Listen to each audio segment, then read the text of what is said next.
चला तर आज आपण काय करतोय 11th मधला जो मॅथ्स सेकंड मधला फर्स्ट टॉपिक आहे कॉम्प्लेक्स नंबर त्याचे आज आपण फॉर्म्युले बघतोय.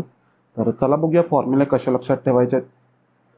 तर फर्स्ट जो आहे तुम्हाला इथे मी कॉम्प्लेक्स नंबर कोणत्या फॉर्ममध्ये असतो हे मी इथं दाखवतोय. आता कॉम्प्लेक्स नंबर नेमका आहे काय हे आपण ज्यावेळी आपण सम सॉल्व करायला जातो त्यावेळी मी तुम्हाला सांगेनच. म्हणजे थोडक्यात सांगतो नेमकं काय असतं की रेग्युलरली काय होतं आपण फॉर्म्युला मेथड वगैरे आपल्याला माहिती आहे क्वाड्रॅटिक इक्वेशन सॉल्व करण्यासाठी एक्स इज इक्वल टू काय असतो minus B plus minus under root B square minus 4ac upon 2a. बरोबर आहे ना. मग ह्याच्यामध्ये आपली ही जी कुठली बी स्क्वेअर मायनस 4ac व्हॅल्यू आपण त्याला डिस्क्रिमिनंट म्हणतो. बरोबर आहे ना. डिस्क्रिमिनंट म्हणतो. ही जी व्हॅल्यू आहे जर निगेटिव्ह येत असेल म्हणजे सरळ सरळ मी इथं बघतोय का रूटमध्ये जर व्हॅल्यू जर निगेटिव्ह येत असेल मग त्यावेळी आपल्याला प्रॉब्लेम होतो. त्यावेळी इमॅजिनरी एक नंबर तयार होतो आणि तोच नंबर म्हणून आपल्याला इथं सरळ सरळ बघणार आहे तो एक कॉम्प्लेक्स नंबर म्हणून बघणार आहे. तर नेमका असतो काय कॉम्प्लेक्स नंबर तो कसा आहे तर ते आपण इथे बघूया जस्ट.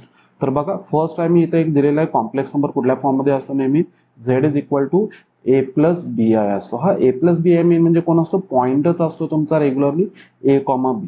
इथं मी लिहिलेलं पण आहे एक्स ऍक्सिस वाय ऍक्सिस मी जस्ट इथं दाखवलेला आहे. मात्र हा कोणता आपल्याकडे रिअल ऍक्सिस असणार आहे आणि हा इथं कोणता आपल्याकडे इमॅजिनरी ऍक्सिस. आपला एक्स वाय प्लेन म्हणतो आपण रेग्युलरली तसं याला काय म्हटलं जातं ज्यावेळी कॉम्प्लेक्स नंबर आपण ज्यावेळी इथे दाखवतो त्याला अर्गन प्लेन असं म्हटलं जातं. रेग्युलरली आपल्याला ए कॉमा बी माहिती आहे कुठे आहे तर ए कॉमा बी मी फर्स्ट क्वाड्रंट मधला जस्ट विचार करतोय दोन्ही व्हॅल्यू पॉझिटिव्ह आहेत तर तो तुमचा कुठे असणार आहे फर्स्ट क्वाड्रंट मध्येच असणार आहे. तर हे जस्ट तुम्हाला एक माहिती असं म्हणून मी दाखवतो अर्गन प्लेन मध्ये. पूर्णपणे आपण हे ए प्लस किंवा ए कोण आहे बी कोण आहे ह्या व्हॅल्यू कोण आहेत आपण पुढे पुढे बघत पण जाऊ. तर चला बघूया अजून काय काय याच्यामध्ये. तर याच्यामध्ये जो आय आता इथं घेतला होता ओके मी आता तुम्हाला दाखवलं होतं कुठल्या फॉर्म मध्ये होता रे Z is equal to A plus B I या फॉर्म मध्ये आपल्याकडे कोण होता कॉम्प्लेक्स नंबर होता. तर हा जो आय आहे ना रे ते नेमका आहे काय किंवा मी जस्ट त्याची एक पॉवर सध्या मी तुम्हाला दाखवतोय. तर आयची एक व्हॅल्यू बघा फर्स्ट तुम्हाला दिली इथं आयची व्हॅल्यू काय दिली येते रूट ऑफ -1. म्हणजे आता एखादा नंबर बघा पाहिजे असेल तर रूट मध्ये आलं -3 तर मी हा कसा लिहू शकतो रे रूट मध्ये 3 पण लिहू शकतो आणि रूट मध्ये -1. बरोबर आहे दोघांचा प्रॉडक्टच हा येतो. √3 आहे आणि याची व्हॅल्यू जी असणार ती आय असणार. तर तुम्ही काय लिहू शकता हा जो रूट ऑफ काय आपल्याकडे -3 आलेला आहे तो तुम्ही कसा लिहू शकता √3 इंटू कोण लिहू शकता इथं आय √3 आय तुम्ही याला म्हणू शकता. ओके हाच नंबर. मग आता ही जी पॉवर आहे म्हणजे आय आलेला आहे तर आय म्हणजे कोण √1 आहे. तर हा आयची जी पॉवर आहे तर ती नेमकी कोणकोणती आल्यानंतर काय तयार होतं हेच मी इथं दाखवलंय आय स्क्वेअर. आता रूटचा स्क्वेअर केला तर रूट निघून जातो तर राहिलं कोण फक्त -1. आय क्यूब कसा तयार होतो बघा आय क्यूब म्हणजे काय असणार तुमच्याकडे इथे I into me I square म्हणतो पाहिलं असेल तर बरं आय स्क्वेअर इंटू आय म्हणतो बरं आहे ना. पॉवरची काय असणार इथे ऍडिशन असणार त्यातली आय स्क्वेअरची मला व्हॅल्यू माहिती आहे -1 इंटू कोणाला आय तर काय होणार आहे तो -आय असं पण तयार करू शकतो. I⁴ पाहिलं असेल तर तुम्ही कसं तयार करू शकता I⁴ I square into I square करा बरं आहे ना. आय स्क्वेअरचा स्क्वेअर केला तरी चालेल.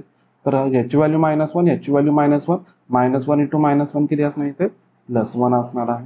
तर हा पण एक ऑप्शन आहे आणि ही एक व्हॅल्यू आहे एक लास्टला मी इथे एक लिहिलेली आहे 1/i.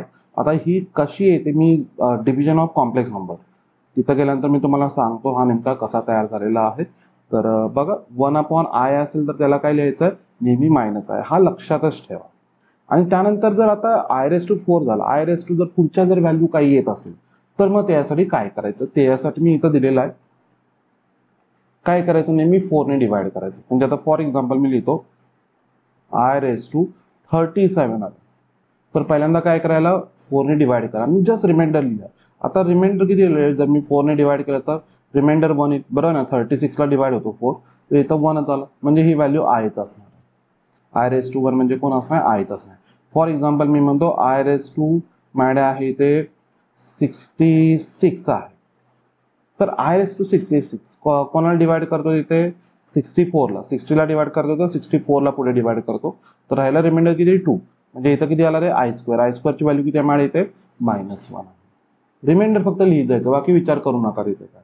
ओके तर ही झाली तुमची कोणती पॉवर ऑफ आय झाली. चला पुढे जाऊ आपण. तर इथे मी काही नोट देतोय, नोट म्हणजे काय, याच्यामध्ये जस्ट मी आता कॉम्प्लेक्स नंबर मधले बऱ्यापैकी सगळे फॉर्म्युले एकत्र करून ठेवलेले आहेत, हे सगळे सांगतो कसे लक्षात ठेवायचे. यापैकी तुम्हाला फर्स्ट जो आहे कोण माहिती पाहिजे, झेड कोण दिलाय मी इथं ए प्लस बी आय दिलेला आहे आणि त्याचा रिअल पार्ट हा जो ए जो असतो त्याला म्हटलं तो रिअल पार्ट. मी मगाशी दाखवला होता बघा, ऍक्सिस मी इथं रिअल ऍक्सिस घेतला होता, हा जो होता रिअल होता आणि हा होता तो आपला इमॅजिनरी ऍक्सिस होता, बरोबर आहे. आणि आपला एखादा पॉइंट येतो तो कुठला होता रे, ए कॉमा बी, झेड जो तयार झाला होता. तर हा जो पहिला जो पार्ट असणार ऑब्व्हियसली कशावरचा असणार तुमचा, रिअल ऍक्सिस वरचा असणार, तर हा रिअल पार्ट असतो. आणि दुसरा जो असणार आहे तो तुमचा कुठला असणार आहे रे, बी जो असणार तो तुमचा इमॅजिनरी पार्ट असणार. मग बघा इथं real part of a complex number काय असणार, इथे ए तयार झाला. इथं एक नोटेशन पण यूज केलं जातं, real part of a complex number that is r u of z, real part of z. Okay, आणि दुसरा आहे तो imaginary part of complex number that is imaginary part of a z, तो कोण असणार आहे आपल्या इथे बी असणार आहे. त्यानंतर हे मॉड्युलस, आता हे मॉड्युलस नेमकं काय असतात, हाच आहे बघा, हाच माझ्याकडे पॉईंट होता, ए कॉमा बीच असणार आहे याच्यासाठी, बरोबर आहे. तर मॉड्युलस म्हणजे काय असतं, त्याचं ओरिजिन पासूनचं डिस्टन्स असतं. त्याचं काय असतं, ओरिजिन पासूनचं जे डिस्टन्स आहे त्याला आपण मॉड झेड म्हणतो, मॉड्युलस म्हणतो आपण. आणि हे जर मला फाइंड आउट करायचं असेल तर आपल्याकडे फॉर्म्युला कोणता आहे, under root A square plus B square.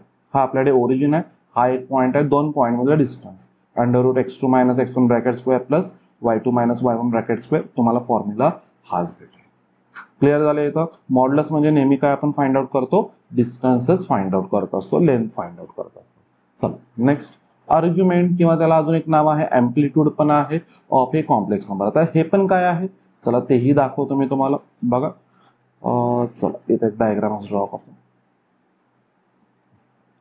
चला परत मी तोच घेतो पॉईंट, झेड होता माझ्याकडे कोण, ए कॉमा बी असाच घेतो. आता एम्प्लिट्यूड किंवा आर्ग्युमेंट जे आहे नेमकं असतं काय, तर मला इथून काय करायचा असतो, हा जो अँगल आहे, इथला जो अँगल आहे त्यालाच काय म्हटलं जातं, इथं आर्ग्युमेंट म्हटलं जातं. आणि तो फाइंड आउट करण्यासाठीच इथे फॉर्म्युला यूज केला जातो कुठला, tan inverse of B by. आणि मी इथं म्हणतो चेक क्वाड्रंट फर्स्ट. आता चेक क्वाड्रंट का फर्स्ट म्हणतोय मी इथे, तुम्हाला सम सॉल्व्ह करताना क्लिअर होईल. मी आता सांगत नाही, नेहमी खरं माइंडमध्ये राहू दे. आर्ग्युमेंट असेल, एम्प्लिट्यूड असेल, फाइंड आउट करायचं असेल तर काय असणार आहे इथं, tan inverse of B by. पुढे हा पण लक्षात ठेवायचं, चेक क्वाड्रंट फर्स्ट. ओके, त्यानंतर आहे कॉन्ज्युगेट. आता कॉन्ज्युगेट म्हणजे काय असतो, आयचं साईन चेंज करणं. मी माइंडमध्ये कसं लक्षात ठेवतो बघा, इथं लिहिलेलं पण आहे change the sign of I, असंच माइंडमध्ये लक्षात ठेवा. कारण की जर आपल्याकडे कोण होता रे, आपल्याकडे झेड जो होता तो कोण होता, आपल्याकडे ए प्लस बी आय होता, याच्यावरती सगळे इथले फॉर्म्युले चालू आहेत. तर बघा कोणाचं साईन चेंज झालं, बी. बी म्हणजे सरसर माइंडमध्ये लक्षात ठेवा की आयचं साईन चेंज झालं, आयचं साईन चेंज करा. तो असणार आहे आपला कोण, conjugate of a complex number असणार आहे. त्यानंतर आहे, आता हा कुठे असतो तोही दाखवतो मी कॉन्ज्युगेट. आता ए मायनस बी आहे म्हणजे कुठला पॉझिटिव्ह, आणि हा कोण आहे आपला निगेटिव्ह. पॉझिटिव्ह निगेटिव्ह म्हणजे कुठल्या क्वाड्रंट मध्ये येईल, फोर्थ क्वाड्रंट मध्ये. इथं कुठेतरी येईल, हा असणार आहे तुमचा झेड बार, ए कॉमा मायनस बी, बरोबर आहे ना. ए कॉमा मायनस बीचा पॉईंट असेल ना, तर तो इथे असणार आहे. समजते सर्वांना. इथे जर बघायला गेले तर हा अँगल आणि हा अँगल दोन्ही सेमच असणार आहे, त्याच्यामध्ये काय नाही. तुम्ही इमेज पण म्हणू शकता, इथं मिरर इमेज म्हणू शकता, याची इथं तयार झालेली आहे. त्यानंतर एक आता इथं काही फॉर्म जे आहेत ते इथं तयार होत आहेत. म्हणजे कॉम्प्लेक्स नंबर जो आहे तो मी वेगवेगळ्या फॉर्म मध्ये लिहू शकतो, पोलार फॉर्म मध्ये आहे. त्यानंतर एक्सपोनेन्शियल फॉर्म एक आहे. तर बघूया आता पोलार फॉर्म मध्ये कसा लिहिला जातो बघा रे, झेड इज इक्वल टू काय लिहिला जातो, R in bracket cos theta plus I sine theta. एक आता ही लिहिण्याची मेथड आहे, जस्ट इथं मग मला माहिती पाहिजे आर कोण असतो आणि थिटा कोण असतो. बघा कसा लिहिला जातो, Z is equal to R in bracket cos theta plus I sine theta आहे. तर याच्यामध्ये आर जो आहे तो मॉड झेडच आहे, आर जो आहे तो मॉड झेड.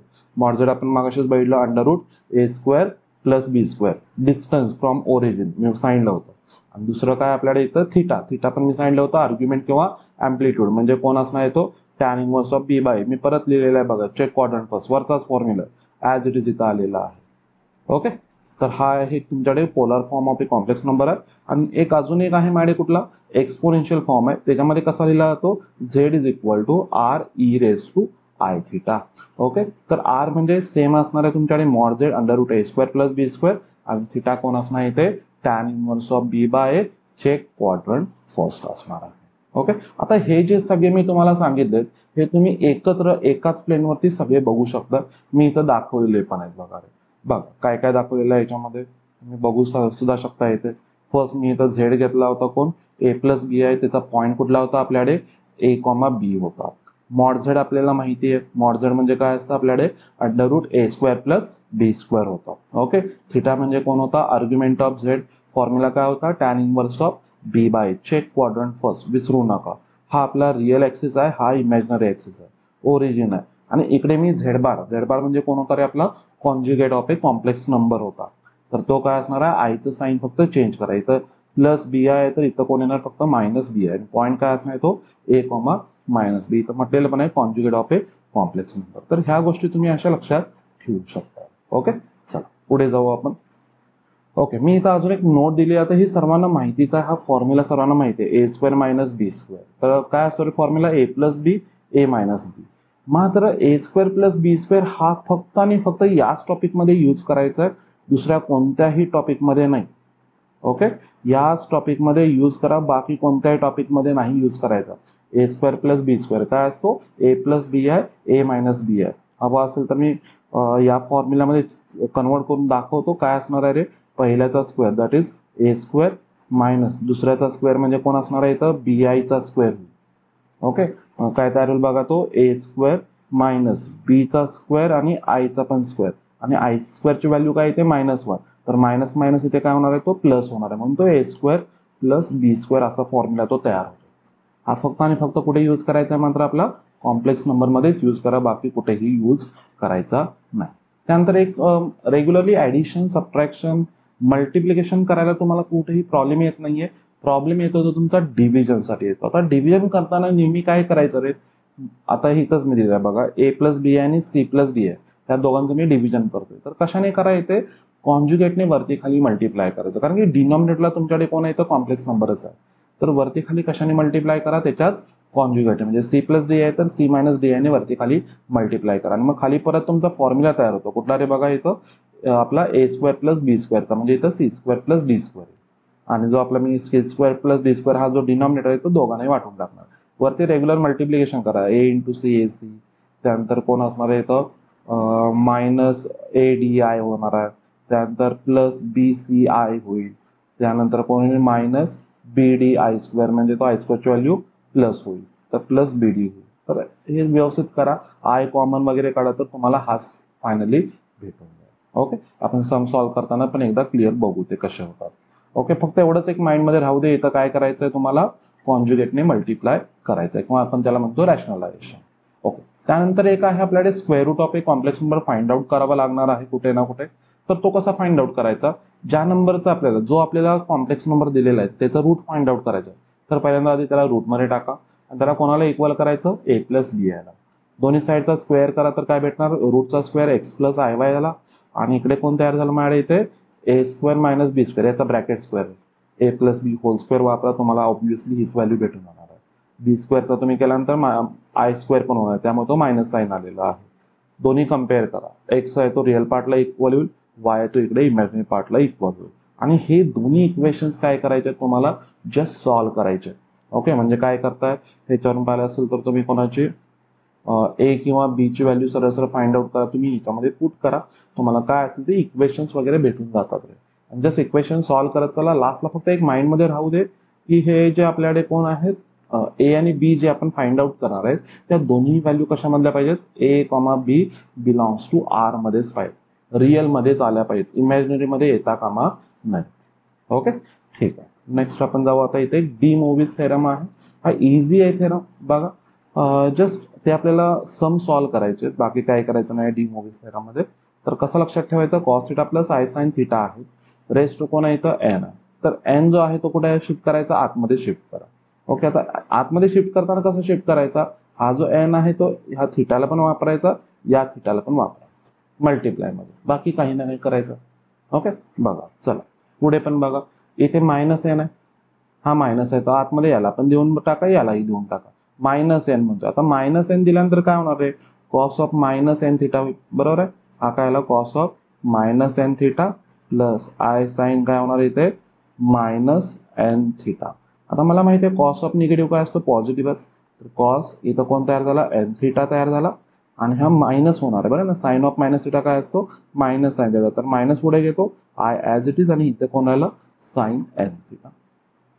आता फक्त माइंडमध्ये मग कसं लक्षात ठेवायचं, पॉवरला जर निगेटिव्ह असेल तर फक्त साईनचं फक्त म्हणजे आयचं साईन चेंज करा असं लक्षात ठेवला तरी चालेल.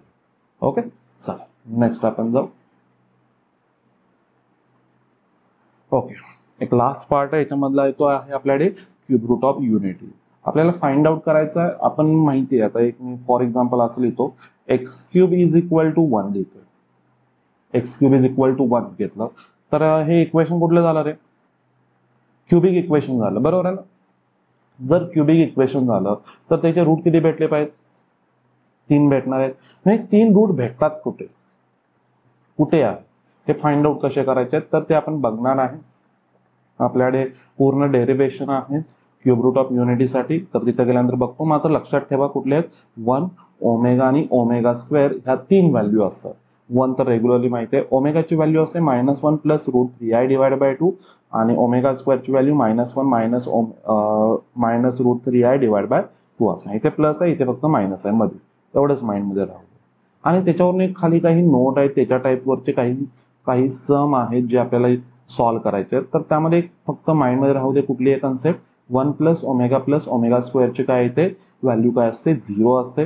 म्हणजे या तिघांची जर मी ऍडिशन केली तर काय येते, 0 येते. कारण की बघा काय होणार आहे, इथे हा 1 आहे, हा -1/2 तर हे 1 -1/2 कट होतील आणि प्लस √3/2 आणि -√3/2 पण एकमेकाला कट होतील. तर ती व्हॅल्यू काय नाही तुमची 0. ओके, त्यानंतर सेकंड ओमेगा क्यूबची व्हॅल्यू, ऑब्विसली जर 1चं क्यूब रूट असेल तर त्याचं काय असणार आहे रे, क्यूब रूट म्हणजे क्यूब जर घेतलं तर ती व्हॅल्यू किती येणार आहे, 1च येणार आहे. त्यानंतर मी अजून एक इथं म्हणतोय क्यूब. आता बघा मी हा जो ओमेगा क्यूब आहे तो मी ओमेगा इंटू ओमेगा स्क्वेअर असं पण लिहू शकतो. काय असेल तर ओमेगा तिकडे शिफ्ट करा, तर ओमेगा स्क्वेअरची व्हॅल्यू काय भेटेल तुम्हाला, 1/ओमेगा भेटेल. आणि ओमेगा जर ओमेगाची जर मला व्हॅल्यू पाहिजे असेल तर ओमेगा स्क्वेअर तिकडे शिफ्ट करा, 1/ओमेगा स्क्वेअर भेटेल.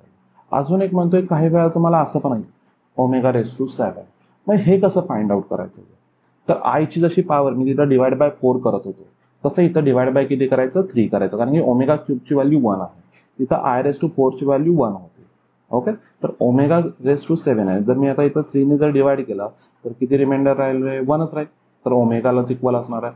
समजा इथं ओमेगा⁻8 आला तर ओमेगा स्क्वेअरला इक्वल असणार आहे. डिवाइड बाय 3 करायचं, तर रिमाइंडर राहील जो तो पॉवरला देऊन टाका, बाकी विचार काही करायचा नाही. ओके, तर हे कळाले सगळे फॉर्म्युले, बघा व्यवस्थित. कुठले फॉर्म्युल्यामध्ये कुठेही कन्सेप्टमध्ये कुठल्याही प्रॉब्लेम असेल तर कमेंट बॉक्समध्ये टाका. काय असेल ते तुम्हाला व्यवस्थित परत एकदा व्हिडिओ करून मी तुम्हाला काय असेल ते क्लिअर करून टाका. ओके, तर आज आपण इथेच थांबू. थँक्यू.